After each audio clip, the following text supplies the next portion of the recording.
আসসালামু আলাইকুম ওয়া রাহমাতুল্লাহি ওয়া বারাকাতুহু। আজ থেকে ১৫,০০০ বছর পূর্বে যখন এই দুনিয়ার বুকে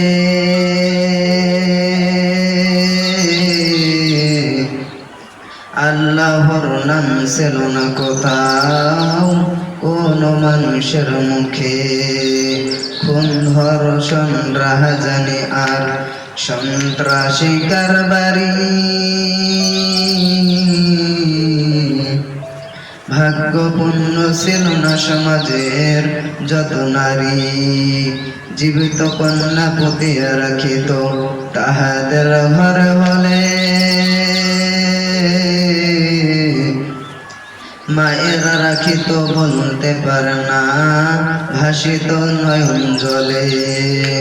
এমন সময়ে দয়াল নবী এলেন ধরার বুকে, সকল বেদনা ভুলিয়া মানুষ পড়ল কালিমা মুখে।